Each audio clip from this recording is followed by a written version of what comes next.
जय हिंद दोस्तों। तो आज हम सब स्टार्ट कर रहे हैं अपना फिजिक्स के वीडियो को। आज के फिजिक्स के वीडियो में हम लोग पढ़ेंगे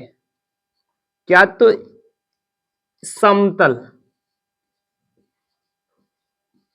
समतल चादर समतल चादर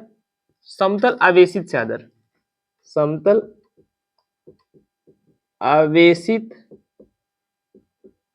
चादर के कारण क्या विद्युत क्षेत्र की तीव्रता विद्युत क्षेत्र की तीव्रता। चलिए आज हम सब पढ़ने जा रहे हैं समतल आवेशित चादर के कारण विद्युत क्षेत्र की तीव्रता। अगर कभी आपके एग्जाम में आ जाए, चाहे कोई पूछ दे कि समतल आवेशित चादर के कारण विद्युत क्षेत्र की तीव्रता का मान कितना होता है, तो सबसे पहले समतल चादर, इस क्वेश्चन के अनुसार हम लोग देखेंगे चित्र इसका क्या बनेगा। तो चित्र देख रहे हैं, तो सबसे पहले एक चादर होगा जो आवेशित होगा। आवेश का मतलब कोई हो सकता है, प्लस और माइनस कुछ भी हो सकता है। तो यहाँ हम लोग बोल रहे हैं प्लस, आवेश को प्लस कर दिया। ठीक है, एक सेकंड में देख ले वीडियो चल रहा है कि नहीं। ठीक है, प्रॉपर ढंग से चल रहा है। अब इस पर ये समतल चादर, लेकिन कौन सा, धन आवेशित चादर है।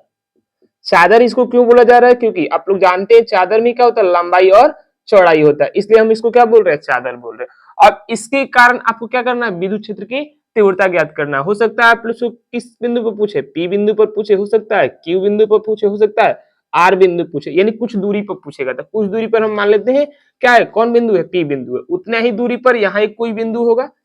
मान लेते उतना ही दूरी पर एक और बिंदु है, जिस बिंदु को फिर नाम क्या है, पी। इधर भी मान लीजिए इससे कितनी दूरी पर, आर दूरी पर, तो इससे भी तो आर दूरी पर कुछ होगा, तो आर दूरी पर यहाँ भी बिंदु पी है, यानी इन दोनों बिंदु कॉमन है। इन दोनों बिंदु, अगर यहाँ इस बिंदु पर जो विद्युत क्षेत्र की तीव्रता होगी वही इस बिंदु पर होगी, क्योंकि इससे ये भी आर दूरी पर है, ये और ये भी आर दूरी पर है। तो आइए निकालते हैं। अब पी बिंदु पर क्या ज्ञात करना, विद्युत क्षेत्र की तीव्रता। तो हेडिंग के अनुसार हो गया समतल आवेशित चादर के कारण विद्युत क्षेत्र की तीव्रता। अब इस बिंदु पर निकालने के लिए हम लोग क्या करेंगे, सबसे पहले गॉस परिमेय का अनुप्रयोग से हम बना रहे हैं, तो यहाँ गॉसियन सतह बनाएंगे। गॉसियन सतह ऐसा बनाएंगे जिससे आवेश से उसकी यानी सभी सतहों की दूरी समान हो। तो गॉसियन सतह यहाँ एक बेलनाकार बनेगा, बेलनाकार। ठीक है, ये जो बना रहे हैं आकृति, इस आकृति का नाम है गॉसियन सतह। ठीक है, अब देखो यहाँ एक आकृति बनकर तैयार हुआ, समतल आवेशित चादर बन गया, और ये जो बन रहा है हम लोग का बेलनाकार, इसको हम लोग बोलते हैं गॉसियन सतह बोलते हैं। और किस बिंदु पर बना है, पी बिंदु पर बना है। अब बेलनाकार सतहों में सतह की संख्या कितनी होती है, तीन। एक दिख रहा है, यहाँ एक वृत्त है और यहाँ एक वृत्त है, और पूरा उसका वक्र पृष्ठीय क्षेत्रफल कितना होता है। तो इस गॉसियन सतह में कितना पृष्ठ है, तीन सतह है। अब तीनों सतह पर हम लोग देखेंगे कितना, तीनों सतह से क्या विद्युत फ्लक्स निकल रही है, इसको हम सतह 1 बोल रहे हैं, इसको सतह नंबर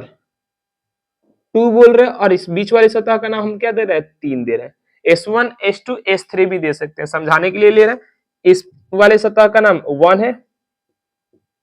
ठीक है, इस वाले सतह का नाम 2 और बीच वाले सतह का नाम 3। अब तीनों से, अब देखो विद्युत फ्लक्स आप लोगों ने पढ़ा होगा, तो क्या होता है, किसी काल्पनिक सतह से गुजरने वाली विद्युत बल रेखाओं की संख्या। आप लोग जानते हैं ये प्लस दिख रहा है, और प्लस से बाहर की ओर निकलती है, बाहर की ओर क्या विद्युत बल रेखाएं निकलती है। तो हम यहाँ बोल रहे हैं ये जो सतह है, यहाँ जो बीच का सतह है, इसका छोटा सा सतह, यानी पूरे एरिया का छोटा सा सतह है, तो इसका हम नाम डीए दे रहे हैं, यानी इस छोटे से सतह का नाम क्या दे रहे हैं। अब डीए, डीए से क्या कोई विद्युत फ्लक्स निकल रहा है, तो यहाँ दिख रहा है प्लस। अब यहाँ तो निकल रही होगी इस प्लस से इधर बाहर की साइड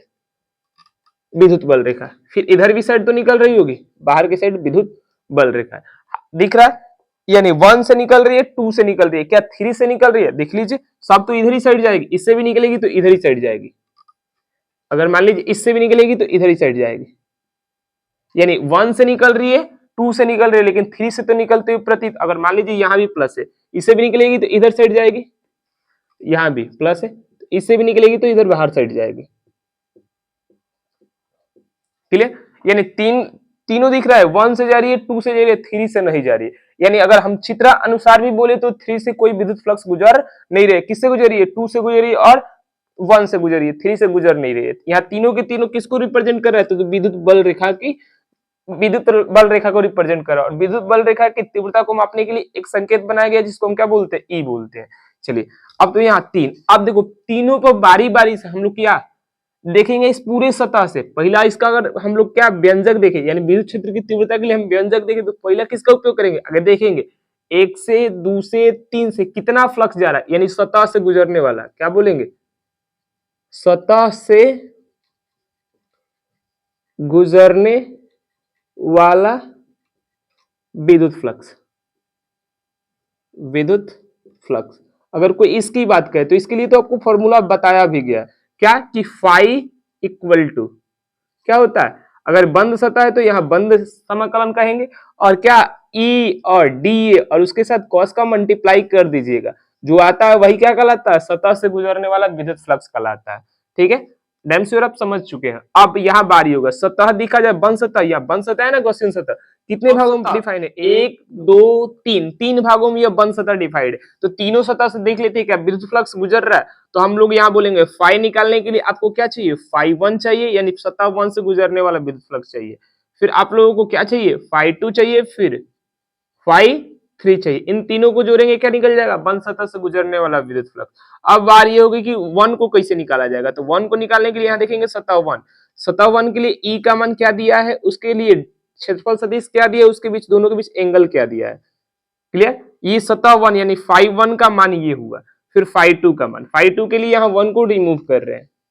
फाई टू और बीच में क्या प्लस का सिंबल है प्लस, अब टू को निकालने के लिए सतह टू देख लेंगे, सतह टू इसकी बात हम कर रहे हैं, इसके लिए भी देखेंगे इस पे ई का मान कितना है, क्षेत्रफल सदिश कितना है और दोनों के बीच एंगल कितना है,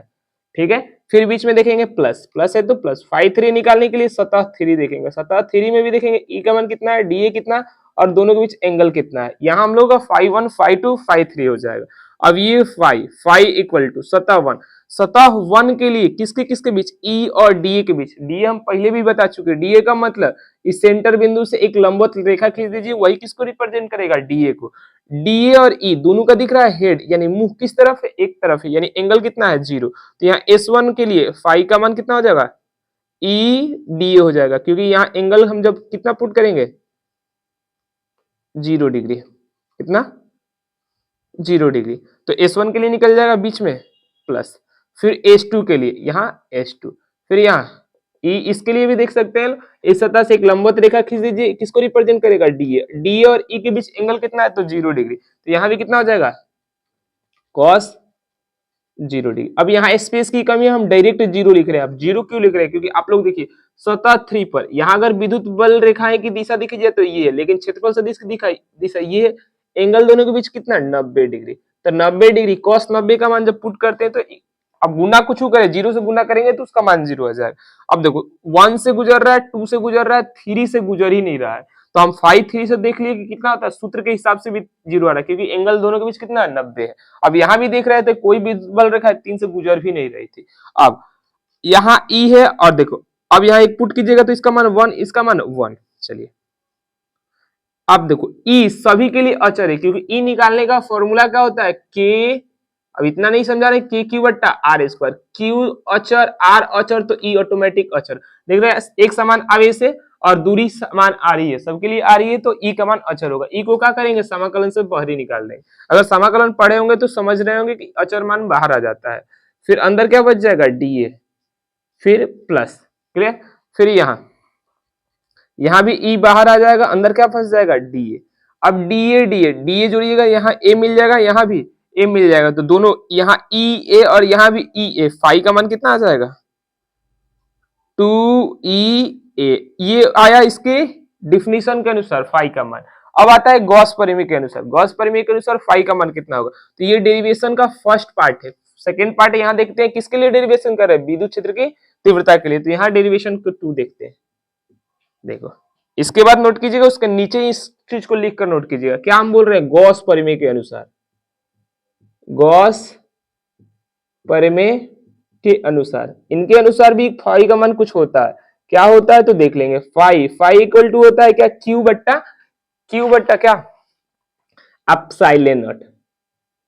क्यू बट्टा अपसाइलेन। अब यहाँ क्यू का मान देखेंगे, क्यू का मान कितना है, अगर देखा जाए तो क्यू का मान यहाँ अगर पूरा का पूरा क्यू का मान है, लेकिन अगर इसका पृष्ठीय आवेश घनत्व तो कितना होगा सिग्मा, इस किसकी बात करें, चादर की बात करें, सिग्मा है, तो सिग्मा इक्वल टू क्या होता है क्यू बाई ए, तो यहां से अगर क्यू का मान निकालना चाहे तो कितना हो जाएगा सिग्मा इंटू ए बराबर क्यू, ये सॉरी देखो अगर पृष्ठीय आवेश घनत्व आप लोग पढ़े होंगे तो सिग्मा बराबर होता है क्यू बाई ए, तो यहाँ से क्यू इक्वल टू कितना हो जाएगा सिग्मा इंटू ए, इसी चीज को यहाँ पुट कर दे तो फाइव इक्वल टू कितना आ जाएगा सिग्मा इंटू ए और बट्टा एप्सिलॉन नॉट, इसको हम समीकरण 2 बोल सकते हैं। अब समीकरण इसको हम 1 बोल रहे हैं और इसको 2, दोनों को बराबर कर दीजिए, आप लोग को ई का मान निकल जाएगा, ई दिख रहा है ना। चलिए अब यहाँ क्या कर रहे हैं, समीकरण 1 और 2 को बराबर कर रहे हैं, समीकरण 1 तथा 2 को बराबर करने पर लिख लीजिएगा, बराबर करने पर वहां स्पेस नहीं इसलिए छोड़ दिए। समीकरण 1 तथा 2 को बराबर करने, 3 बार बोल रहे समीकरण 1 तथा 2 को बराबर करने पर, बराबर करिएगा तो इधर के लिए क्या लिखिएगा 2EA, बीच में क्या लिखिएगा बराबर का सिंबल, फिर यहाँ सिग्मा और यहाँ ए, और नीचे साइड एप्सिलॉन नॉट। हमको क्या चाहिए विद्युत क्षेत्र की तीव्रता, तो बताइए क्या सिग्मा विद्युत क्षेत्र की तीव्रता है, तो आपका जवाब आएगा नहीं। क्या ए है तो नहीं, एप्सिलॉन नॉट है तो नहीं, सर यहाँ ई है, ई ही विद्युत क्षेत्र की तीव्रता है, तो ई को एक साइड रख दीजिए, उसको एक साइड भेज दीजिए, ए से एक कैंसिल हो जाएगा और यहाँ क्या आ जाएगा सिग्मा बट्टा 2 एप्सिलॉन नॉट। यानी अगर पी बिंदु पर कोई विद्युत क्षेत्र की तीव्रता पूछता है तो कितना होता है सिग्मा बट्टा 2 एप्सिलॉन नॉट। ये हम लोगों का एक चीज हुआ कि समतल आवेशी चादर के कारण कोई हमसे किसी बिंदु पर विद्युत क्षेत्र की तीव्रता पूछता है तो क्या बोलेंगे सिग्मा बट्टा 2 एप्सिलॉन नॉट, कारण क्योंकि हम लोग इसकी दूरी आर माने हैं, आर माने और आर पर ये निर्भर करता ही नहीं। देख लीजिए सूत्र में कहीं भी आर आया है, अगर मान लीजिए इस बिंदु को हम उठाकर यहाँ रख दें और इसकी दूरी कुछ कह दें मान लीजिए, तो यहाँ सूत्र में कुछ थोड़ी ना है। अब कहीं भी अनंत पर भी जाइएगा समतल आवेशी चादर होगा, उसके कारण तीव्रता कितनी होगी सिग्मा बटा 2 एप्सिलॉन। तो उम्मीद करते हैं आप लोगों को डेरिवेशन समझ में आया होगा, और ऐसे ही अच्छी वीडियो आप लोगों को मिलता रहेगा जिससे फिजिक्स समझने में बहुत आपको आसानी होगी। किसी भी एग्जाम की आप प्रिपरेशन कर रहे हैं, फिजिक्स को हम लोग इतने बेहतर ढंग से सीखेंगे कि आप लोगों को कहिएगा ना हमको समझ में प्रॉपर ढंग से आ गया। तो उम्मीद करते हैं, और देख लीजिए पूरा वीडियो देखिएगा, आपको ये चीज श्योर हम, अब बोर्ड छोटा है इसलिए डेरिवेशन इधर उधर करें, ट्राई करेंगे कि नेक्स्ट वीडियो से बोर्ड को ही बदल दे। बोर्ड को बदलेंगे, थोड़ा सा अमाउंट की कमी है लेकिन बोर्ड को बदला जाएगा। अगर वीडियो अच्छा लगे तो प्लीज दोस्तों के पास शेयर जरूर कीजिएगा।